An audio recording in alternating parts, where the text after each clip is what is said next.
رکھو، عقیدوں میں لچک نہیں آنی چاہیے، عقیدے چٹان کی طرح مضبوط ہونے چاہیے۔ سمجھ آ رہی ہے؟ پوچھ رہا ہوں، نہیں آ رہی نا؟ یہی تو رونا ہے۔ آپ کہتے ہو آ رہی ہے، میں کہتا ہوں نہیں آ رہی۔ آپ کے بچے کہاں جا رہے ہیں؟ آپ کی عورتیں کہاں جا رہی ہیں؟ کس طرح گھروں میں معاملے بگڑ رہے ہیں؟ کیوں ہوش نہیں کرتے؟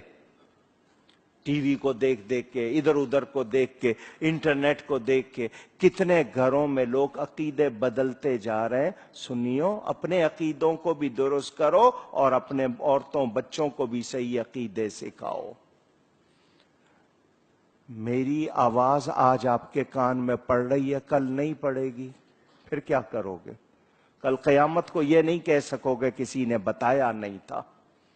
ایمان خریدنے بیچنے کی چیز نہیں ہے، اس کی حفاظت کرو، نبی کے سچے غلام بنو، ورنہ کوئی کام آنے والا نہیں، نہ ماں، نہ بہن، نہ بھائی، نہ بیٹا، نہ کچھ۔ یہ دولت جس پہ ناز کرتے ہو، یہ شہرت جس پر اکڑتے ہو، کوئی کام نہیں آئے گا اگر ایمان نہیں ہوگا تو۔ ایمان کی حفاظت کرنی ہے، سنی رہنا ہے،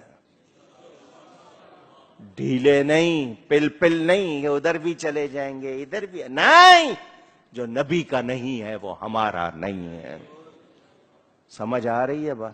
نہ اس کو ووٹ دینا ہے، نہ نوٹ دینا ہے، نہ کھال دینی ہے، نہ چندہ دینا ہے، نہ بہن بیٹی کا رشتہ دینا ہے۔ سمجھ آ رہی ہے؟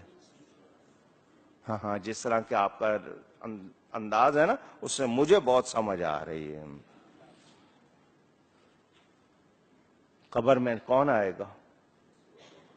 کیا منہ دکھائیں گے اگر ان کی وفاداری نہیں کی تو؟